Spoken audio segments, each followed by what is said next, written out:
Weather type thing is changing things. How are they quarantining out there? Is there a lot? Is it the streets empty? Or Empty, empty, empty. I mean, there are now, because people have been in, we've been about a month in where we've been quarantined and not going out. So now more and more people are starting to walk around. We just ordered a pizza for the first time in a month, and we called them up, and the guy talked to us for about 30 minutes because they have nobody coming in, and they have curbside service. So they said you let them know that you're coming, they bring it out to the curb and they do it. There's nobody sitting in restaurants. There's the traffic, freeways that are normally full are empty. But you know what's amazing? The skies are bluer than they've ever been. Yeah. Well, I've heard a lot about that in California, especially because it's usually like a cloud of smog that just covers it. And because of all the people aren't driving and everything, it looks so much crisper. It's crisper. And in they're telling stories in the Himalayas in India that from 200 kilometers away, 200 kilometers away, they're seeing snow-capped mountains that they haven't seen in over 50 years. In canals in Italy, they're seeing dolphins and swimming in canals in Italy that haven't been there in 100 years. Yeah, that's just what, like 2 months worth of not going out. 2 weeks. They're seeing the Ganges, which is probably the most polluted river that ever could be. Mm-hmm. That they said if we don't know how long it would take man to clean this up. In 2 weeks, it's 40 to 50% cleaner. Yeah. Yeah. I bet you photographers are getting some great pictures. Yeah, unbelievable. All that. Yeah. So here's the amazing thing that I want to say. If all that is happening when we get out of the way of the world, what would actually happen if we got out of the way of our own minds? What would actually happen if we silenced all this and let just that stuff happen? What would be the revelation that we would see? Like, everybody's talking about the new norm, but they're all talking about what everybody else is going to do. Right. What's the new norm for us? That was one of my questions. Do you think, looking at your history and some of the things you've done a lot of self-reflecting. I've done it in this past, because the first 2 weeks I took as vacation. Like, I was on a cruise. Like, I'm going to consume a lot of alcohol drinks. I'm going to figure out my plan. I'm just going to have fun. And then I knew, I'm reflecting on things that I need to change, because I'm spending a lot of time self-reflecting and not in the hustle and bustle. Do you think a lot of people are really doing that, or you think they're just going to go right back to it? I hope so. I can't answer your question because I'm not. The people that I'm in contact with, I'm lobbying a ball over a net of a tennis court, and Right. just say, what is COVID giving to you? And I'm getting a myriad of different responses. Sometimes I'm hearing, well, it's not much different. I work from home anyway. And I say, God, I understand that. How great for you. And I'm so sad to hear that. And they go, why are you sad to hear that? I said, because the whole friggin' world is on pause. Like if the whole world is on pause, don't you think there's some reason that it's on pause? Like, don't you think there's something that is in that space of pause that we have to learn? Yeah. Or we're given an opportunity to see? Yeah.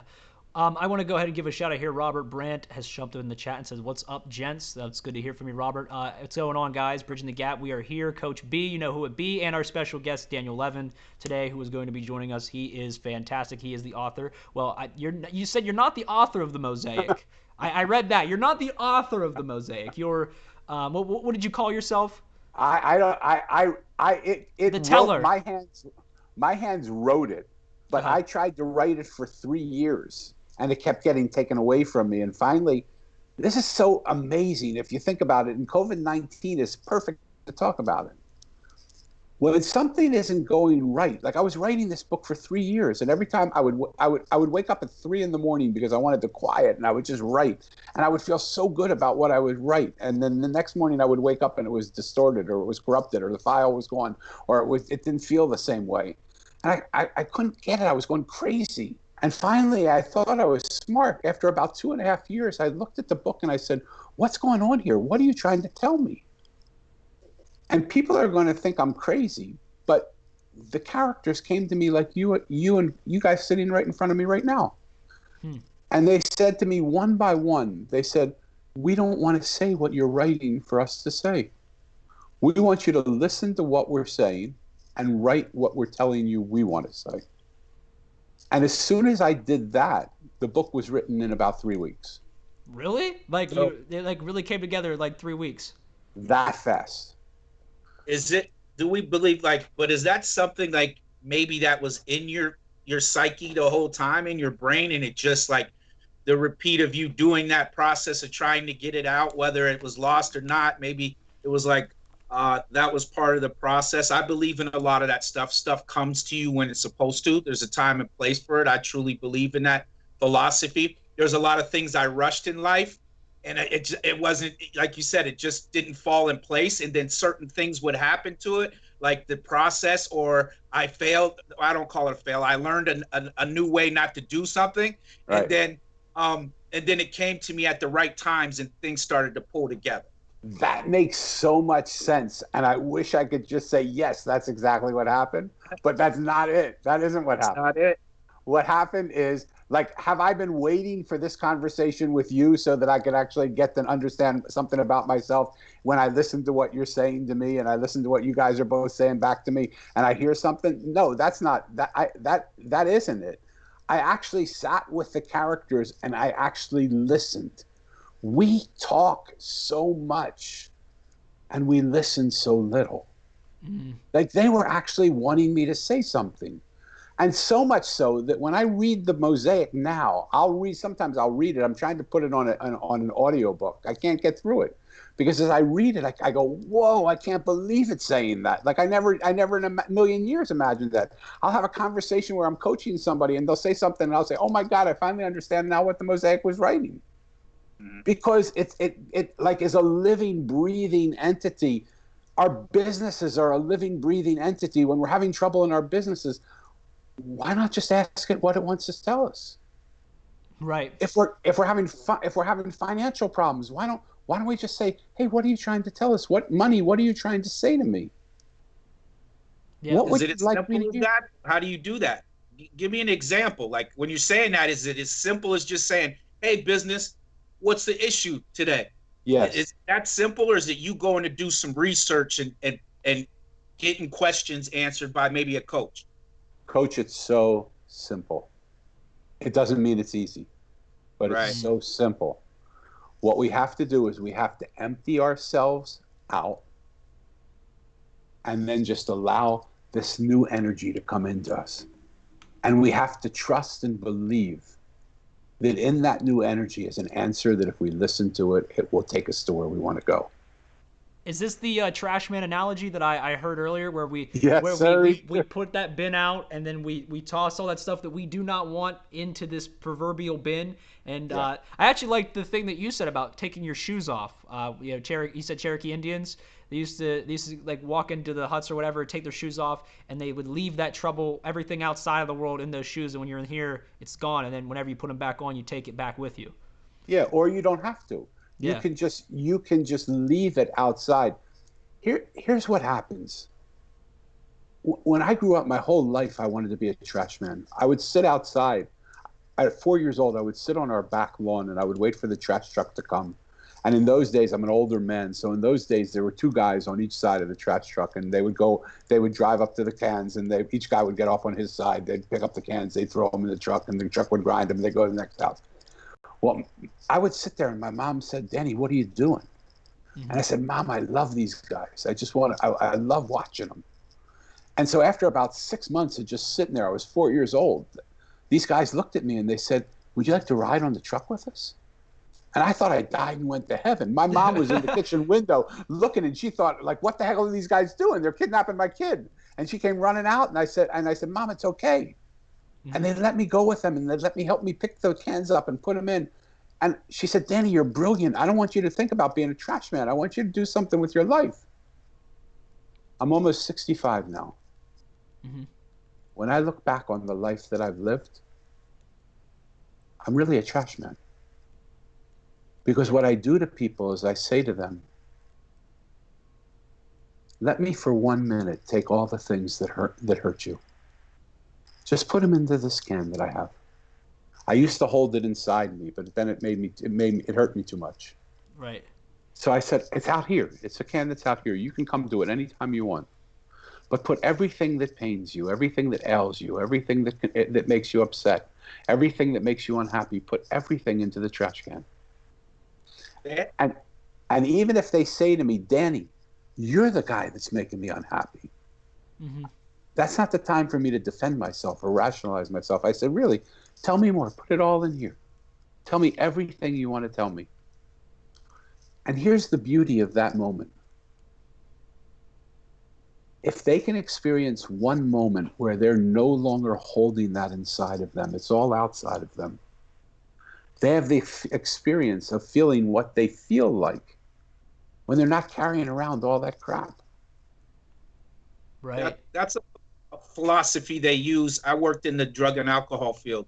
That's a philosophy they use. They put a lock box in the middle of the floor, and some programs do this nightly, where they say, "Hey, fill out something that you want to get rid of and put it in that can, and we're going to take it out to the burning barrel. We're all going to set it on fire so you can Love at that. least get that." Because if anybody's familiar with that program, we talk about that a lot in there, because I think it's very similar to just normal day activity, that just some people just used drugs and alcohol to try to deal with their situation, but they're still dealing with life situation on life Yeah. terms. So they couldn't talk to nobody. And then when they come in, they're all beat down and just trying to get back up, and they don't want to feel embarrassed no more. They're starting to get their senses back. They can start dealing with those things. And that's a first step to doing it. So I believe in that philosophy too. Get rid of it. Yeah, I love it. And I never even knew that happened. But I do know in places like in India, they have fire ceremonies where you light a fire and you write stuff down and you throw it into the fire to get rid of it. But it's just such a simple, like, the thing that I love about the book that I wrote, The Mosaic, is there's not one spiritual word in it, but everything about it is a spiritual practice. Who would ever look at a trash man and think that he's a spiritual human being? But he is. Mm-hmm. Because the job he does, like if my kid said to me today, "Dad, I want to be a trash man like that. I want to go and do this work with people," I would say, "You have my full blessing."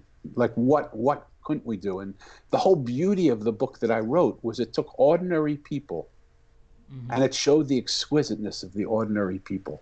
Yeah, that's actually a question that I had, because you said something in that one talk that I had watched, and you said about people being ordinary, and you rated people. You said who here would rather be ordinary, and Right. who here would rather be extraordinary, right? And I thought your analogy there was pretty superfluous because I think we all are in and of ourselves, no matter what we really do, we're all ordinary people.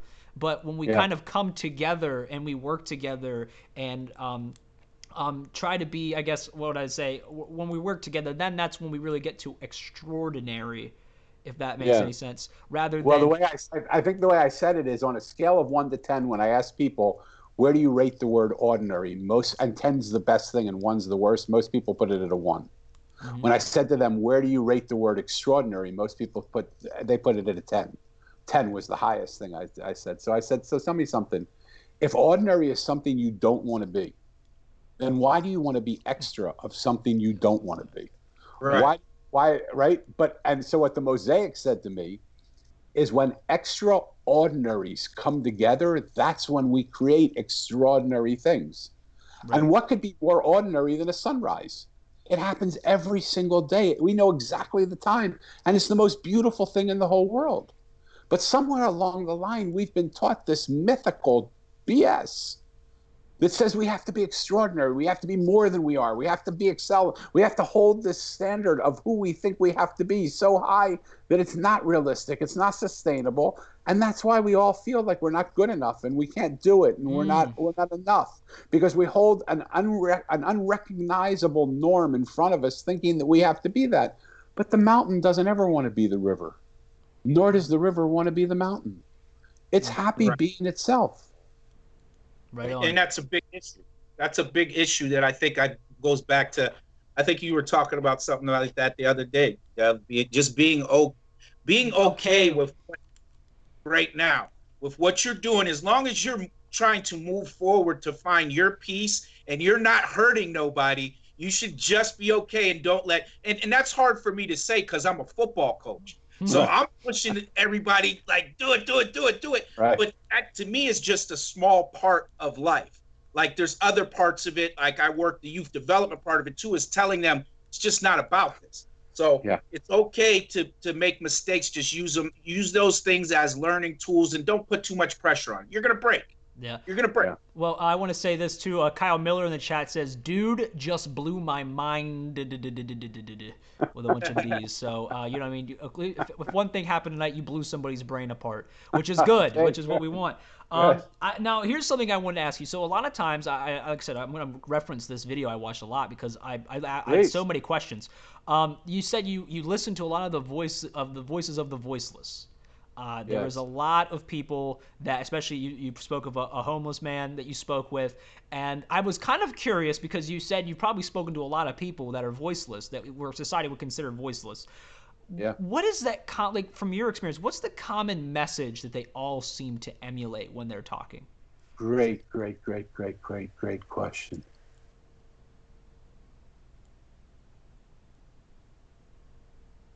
I've had a wonderful opportunity in my life to be able to be amongst the richest people in the world as my friends, to sit at dinner tables with them, to know their kids, to know their parents.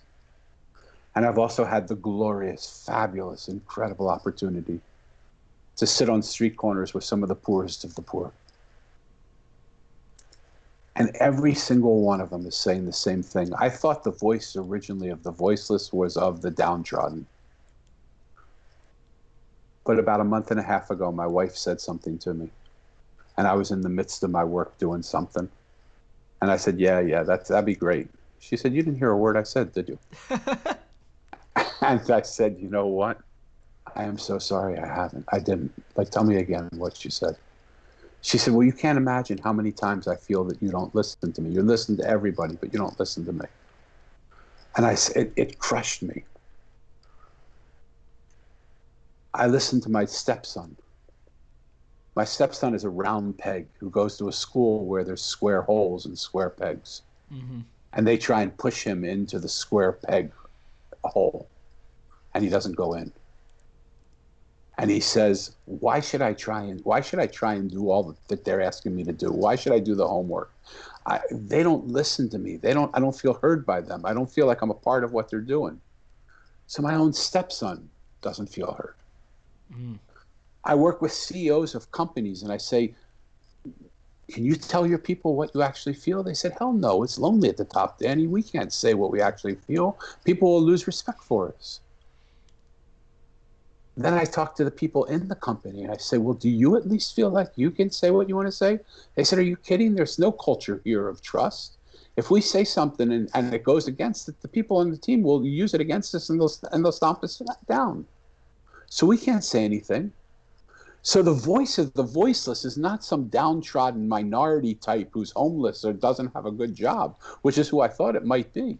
It's all of us. And every single one of us wants the same thing. No matter how rich they are, no matter how poor they are, no matter what religion they practice, no matter what border they live behind, no matter what economic value they have. They want to be loved and accepted. They want to be listened to and heard. They want to be acknowledged and validated for what they believe. Not one person in almost 65 years of living has ever said to me, Danny, you have to agree with me. When they felt listened to and heard, when they felt acknowledged and accepted, when they felt loved and understood, they understood that I had my point of view. And they were fine with my point of view, because some of my best friends, they think the most fakakana things you'd ever want to think about. I would never do what they would do. But I love them to death because they're my friends. Right on. Right.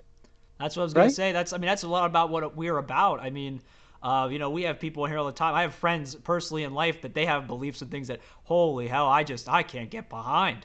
But, but because they're your friends first and you acknowledge them and accept them as people, I think that, and like I said, like when they talk about those things, you listen to what they're saying. And then maybe you might say like, well, after you listen, you're like, well, maybe I don't agree with that or whatever. But, it's like, I'm not sitting here like I'm not constantly trying to change your mind on what it is, like saying, no, see the world my way all the time. Yeah. A lot of times I'm just like, okay, I don't understand it. I'm telling you why I don't understand it, because it's seeking first to understand, then to be understood. Because the minute you're not understanding what I'm saying, then there can be no conversation. Why would I want to talk with you? Why would I want to listen to you if you're just sitting there making a mockery of me and then straw manning me and saying that I believe things that I don't believe, or well, you didn't listen. You didn't listen to what I really believe, because here you are. You just want to say this because you want to be right, or it's because you're selfishly putting in your own values, basically.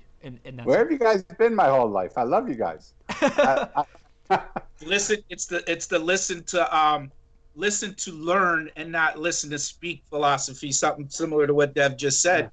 Is you got to and that's like you said, that's kind of what we do, because I've learned that a lot too. What you were just saying is that if you let a person just speak their mind, that argument, it ain't going to turn into an argument, even if it's something that you both cannot get on the same page with, no matter what.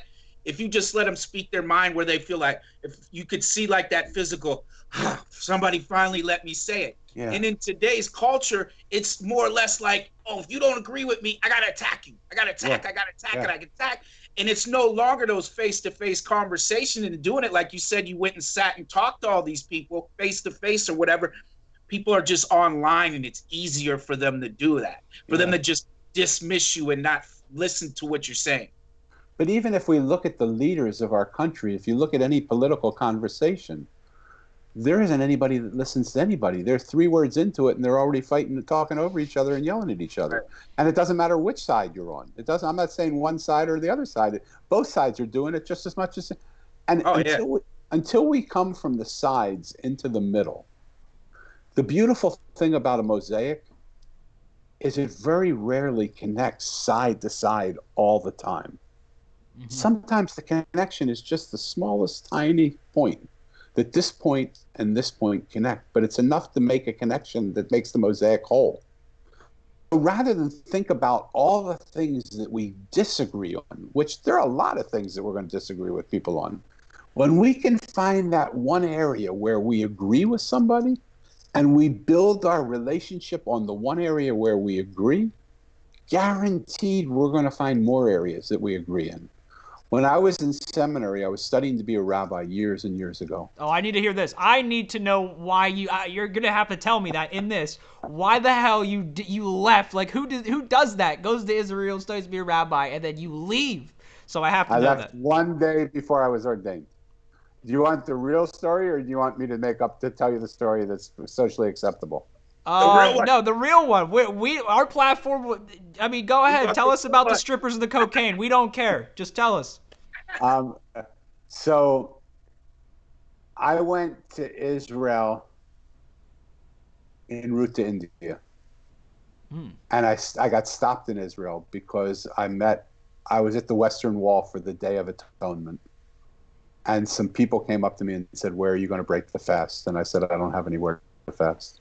And they said, "Come with us." And they took me to this seminary, to a yeshiva, to a place where Jews studied to become rabbis. And I thought, oh my God, this is the worst thing that could ever happen. But while I was there, I said to somebody, "Do you happen to know, I have this book called The Pilgrim's Guide to Planet Earth. And it spoke about this rabbi that's somewhere up in the hills. Do you happen to know who he is and how far away he is?" They say he's up all night and he likes people to see him from 2 o'clock in the morning till 6 o'clock in the morning. And I thought to go see him because I'm leaving for India in 2 days. So I was thinking to go see him tonight. So they told me how to get there. And I walked at 2 o'clock in the morning. I left the woman's house that I was staying with. And she said, "Where are you going?" I said, "I'm just going to go see this rabbi." And I walked through the hills.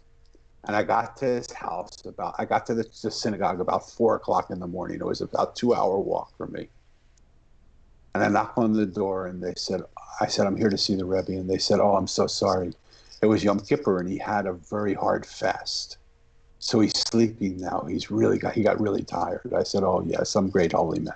In my head, I'm thinking some great holy man. They say he's up from 2 to 6 and he's sleeping, screw this, I'm going home. On the way home, in a synagogue, the Torah, which is the holy book of Judaism, Right, the Torah. the Torah is in a altar type situation, and on each sides of the Torah, on each side of that altar, are two lions. They're called the lions of Judah that protect the Torah. As I was walking home from his place, these two German shepherds in the middle of the night, we're talking now 4:30 in the morning, nobody around.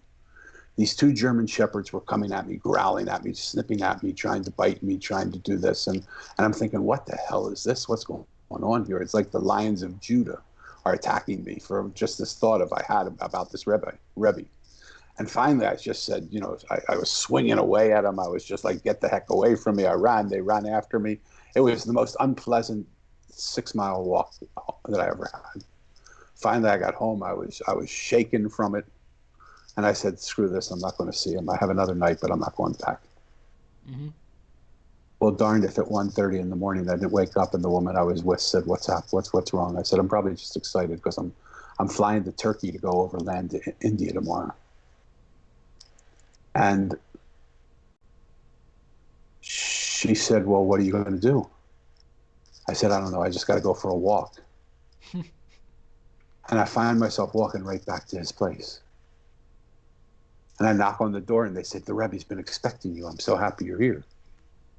Oh, And okay. I walk in and there are guys with beards that are like, make mine look like, immature. An old men sitting there with beards, sitting with the Rebbe and just and the Rebbe looked over at me and he said, "You came back." And these guys that like these holy men, I'm an unholy man, but these holy men looked at me as if the Messiah had just come. And they said, "Who is this guy?" And the Rebbe said, "He came last night and I've been waiting for him." And have you ever had your arm go pins and needles before, where you tried to pick it, where you couldn't move it, Yeah. you had to pick it up, Yeah, and you couldn't do anything. Well, not even that. Like I wake up because my arm is like asleep, and like literally, like I pick it up, and, like drop it in my own face. Yeah, Like, yeah. My whole body went like that. I couldn't move my body, and I felt like this was before computers. I felt like he was downloading me into his system. And I'm trying to get to a chair in front of me. I'm putting all my energy to try and lunge to this chair that's sitting there empty.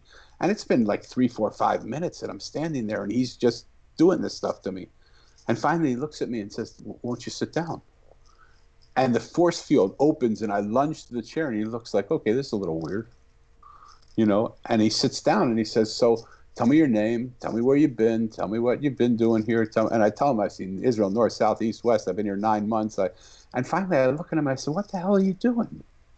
Like, you know me better than anybody that I've ever met in my life. I could feel you know me from inside out. You've taken all this information. What are you asking me these stupid questions for? I've come here to get a blessing to go to India. Will you give me that blessing? And he throws me out of the office. He throws you out? He throws me out. He said, he said in Hebrew, he says, get out of here. And I said, I'm sorry. My Hebrew must not be so good. He said, how's your English? Get the hell out of my office. And I said, my English is pretty good. I heard you. And I said, but I'm not going. I'm not going to listen to you because I came here 2 nights now. I know you have something for me. He said, get out of here. And I said, I'm not going. He said, if you're not going, I leave. So it's now 4:00 in the morning. I'm sitting in his office. I've been thrown out. Nobody's there. I'm sitting there about another hour and a half, and people come in, and in order to pray the morning prayers, you need a quorum of 10 Jews. Mm. So someone comes in and says to me, are you Jewish? And I said, yeah. They said, we need you for the prayers. I said, I don't know the prayers. They said, that's okay, just sit there. You don't have to know the prayers, just sit there. I'm sitting there, and in walks the Rebbe. He's one of the 10 too. So I think, okay, now you owe me because I made your quorum. Mm-hmm. So they finish their prayers. I go back to the room. I say to one of his guys, will you get the Rebbe, please? I want to ask him a question. And so he comes back and he says, you again. And he starts walking out. I said, stop. You have an obligation to me. I've come here for you as a teacher, and you have an obligation to try to get through to me. So he said, well, he said, if you want to come back and learn how to see, come back tomorrow. Okay. And I said, tomorrow, but tomorrow, like today, it's now 5:30, 6:00 in the morning. I have to leave for Tel Aviv at 8 to catch a plane to Turkey. He said, so then get out of my office. He said, if you want to learn how to see, come back tomorrow. You say you've seen Israel, north, south, east, and west. You say you've been here 9 months, but you haven't seen a thing, because if you would have seen anything, you wouldn't be leaving. You would be just getting involved. Right. Long story, already way too long. I go to the airport in Tel Aviv. Someone pulls me out of line, says to me they had a dream about this Rebbe, and showing this woman my face and saying, if he comes, do not let him leave Israel. She said, I never want to see that guy. You have a non-refundable ticket, but I'm giving you money out of my own pocket. Just get the hell out of here and go back to where you were going. So I go back there, and he feels now he's dancing with these guys that were sitting around the table. He said, he's come back, and he said, I want you to stay with me. I want you to be with me. I want you to be here, but I want you to go away for 6 months and learn Hebrew and learn a little bit of the Talmud and learn a little bit so you can know what we're doing, and come back in 6 months. 3 weeks later, he was dead. Oh, wow. But the place he sent me to was a place where I stayed. 3 days before I was going to get ordained, a guy that I did a lot of drugs with in college, who I have no idea how he knew where I was. I mean, nobody knew where I was. People that do drugs have their ways. I have no idea how he knew where I was. He sent me an envelope with 2 tabs of window pane acid in it. Wow. And he said, I think you might need these. So I went to the Rebbe and I said, I'm having some problems about getting ordained because I don't believe a lot of the things you believe and I don't know what to do. He said, take your study partner and go to the desert and do the acid. And I said, it's really okay for me to do that? He said, well, you don't do it in Jerusalem. Go with them to the desert. So we went to this place called En-Gedi, which was a natural reserve in the middle of the desert. There's these mountains, and then there's eddies of pools in those mountains. And so we climbed up the mountains and we sat by the eddies and we dropped acid, and we took it. And I had the most outrageous experience. I was sitting there, and my friend who was dead on Yeshiva Booker. He's still there, has probably 40 kids by now. Holy hell. He looked at me and he said, Danny, look on that mountain. What do you see? And I went, whoa, wow, it's unbelievable. I said, there's Abraham, Isaac, and Jacob. Do you see them too? He said, yeah. He said, I think your decision's made. I said, I think it's got to be. I think I've got to stay here. I mean, there they are. There's our forefathers of Judaism right there coming to me. And as I turned to go into the water, my eyes catch this other mountain range. And I look at him and I say, Ben Zion, do you see what I see over there? And he said, holy Toledo. He said, there's Jesus and Buddha and Krishna. I said, now you don't believe in them. So for you to see them, we both believe in Abraham, Isaac, and Jacob. But for you to see them is like blasphemy. Right, exactly. Even to I said, but do you see them? And he said, yeah, Danny, I see them. So I said, now what the heck do I do? He said, it seems like whatever you do, you're blessed. You just have to choose. So I jumped into the eddy of water. And I felt like I was completely reborn down there. I came up and I said, I got to get out of here. And we rose back on a bus, completely tripping on acid, to Jerusalem. And I told the Rabbi, I got to leave. One day before I was ordained. Interesting. So this whole story comes from acid. Acid. Yeah, and you saw the revelations. Okay, so that's, well, it's interesting because I didn't think that was honestly where I joked when I said the strippers and the cocaine, but we were just missing the strippers, really. We were just missing the strippers. Yeah, right. But they were there in the form of Abraham, Isaac, and Jacob. But who says they right. were? They were the main ladies for sure. Right on. Okay. What was their reaction? What were you calling them? I'm not familiar with the Rebbe. The Rebbe. It's Rabbi, but it's Rebbe is a sort of a more elevated rabbi.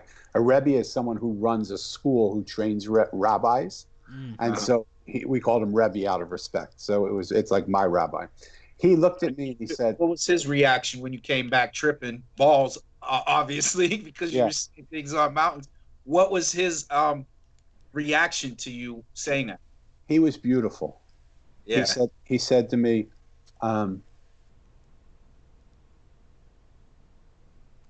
can't agree with the result that you're saying to me, but your process is impeccable.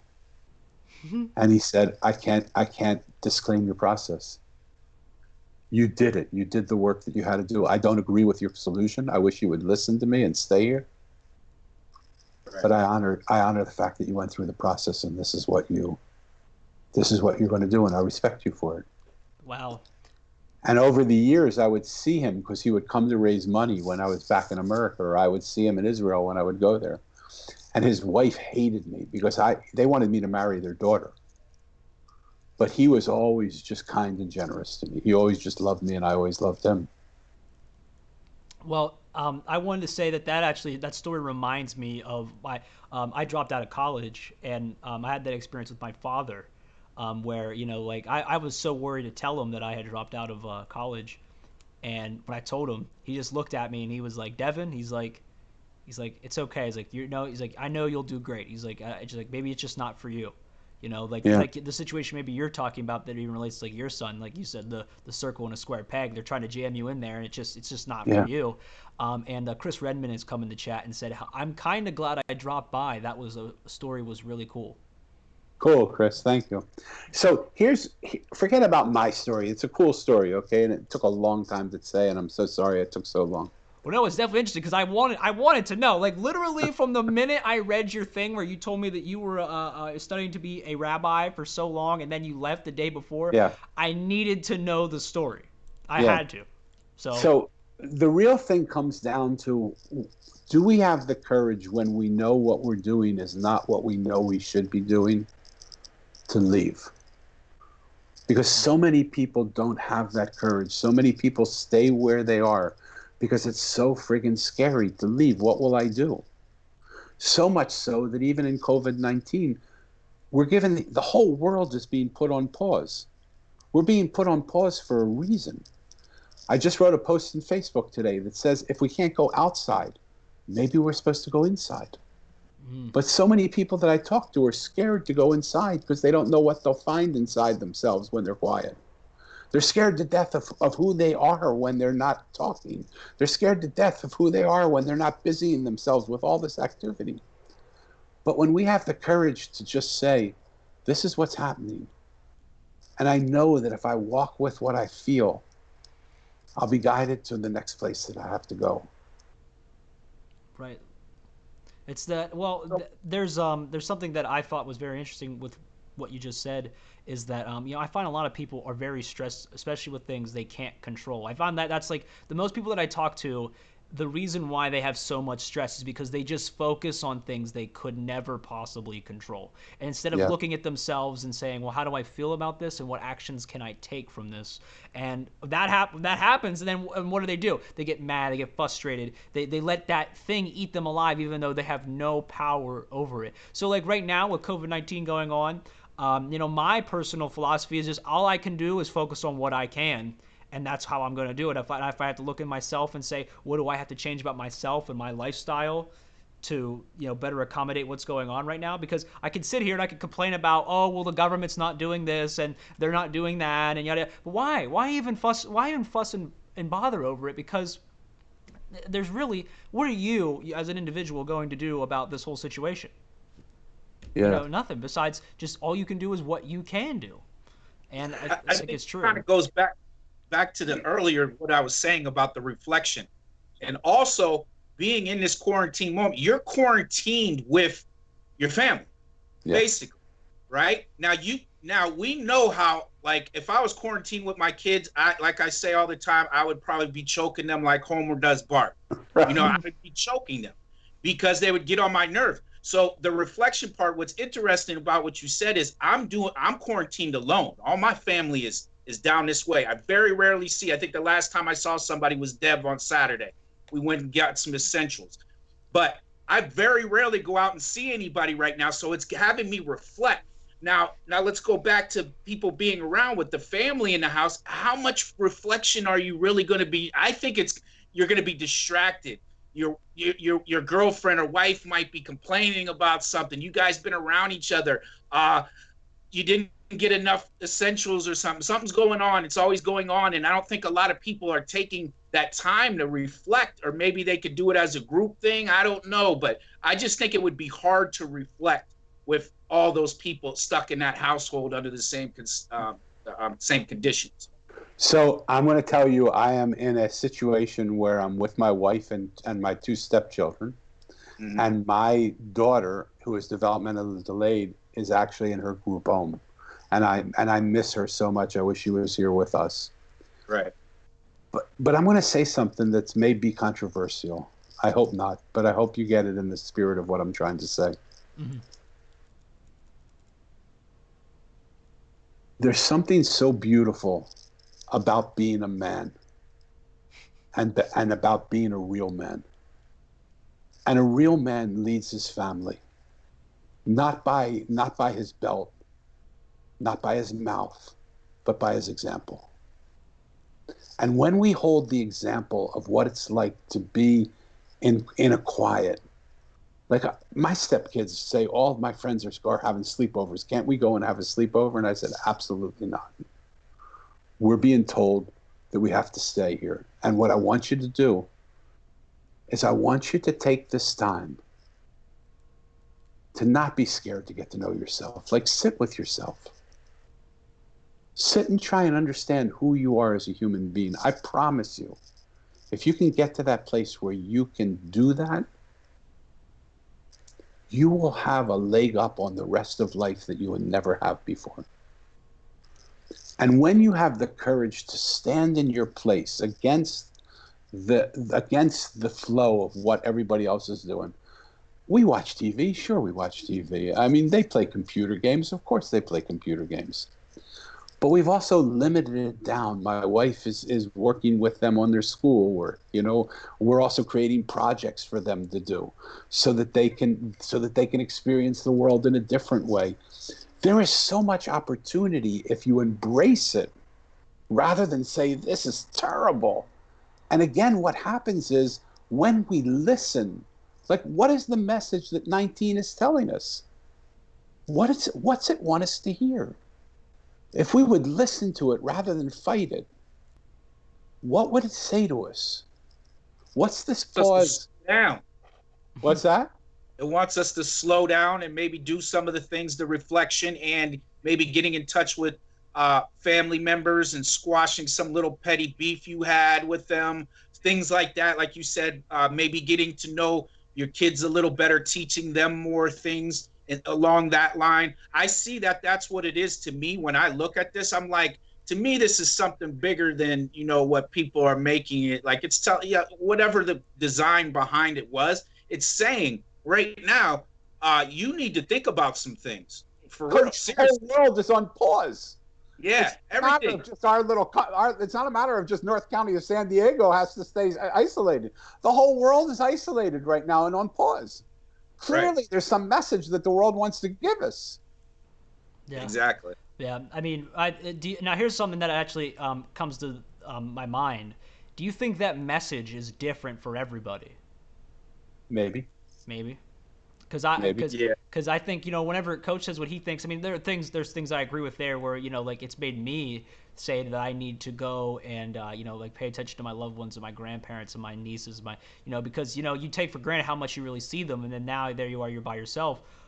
Again, like I said, I can't control that, so I'm not the most worried about it. But one of the bigger picture I got from it when this was going on was that it's like, how are you going to keep working? How are you going to keep doing? Because I'm someone who I pride myself on being someone who is doing and helping, and I want to be a helpful person. I tell people my whole life purpose is bringing people together. That's why it's part of the reason why I really like doing the show, doing what I do with media production and all that, because nothing brings people together like movies and TV shows and music and all that stuff. Because I mean, whenever I can talk to you about a State Farm commercial, and you've seen the State Farm commercial. It's a way that we can two people can talk about something just like they would talk about the weather. And when I say that, I'm thinking to myself, like, this is a challenge to me to say, how can I be even though it's hard, how can I still be the best possible version of who I am and keep putting things out? So I think that, like you said, or you didn't really say, because you said you don't know, but I think this COVID, if it's saying something to us, if 19, as you say, is saying something to us, it's saying something different to everybody, and they just need to listen, like we've been talking about this whole time that we've been talking. Listen.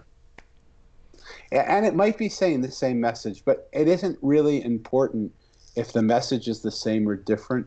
Mm-hmm. It's important that we take time to just listen to what the message is for us. And when we listen, when we clear out, like you were asking before, how do we do that? All we do is we sort of allow ourselves to empty ourselves of everything that's inside of us and just ask it to speak to us. Just ask it to come to us. Like, make room for it to come inside of us and give us what it wants to give us. And listen to it. And then we can clear it out again. And we can listen again. Right.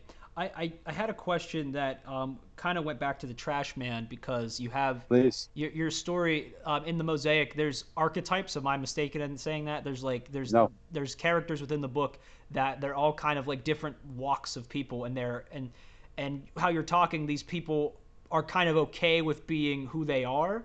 Is that a fair assessment? Chris, hold on. They're not only okay, they're thrilled to be who they are. Hold on one sec. Chris said, what about those whose life hasn't paused? I still have to go to work because I'm essential. Okay. So, Chris, your life is still paused. You're doing the same thing. You're doing the same thing that you've always done.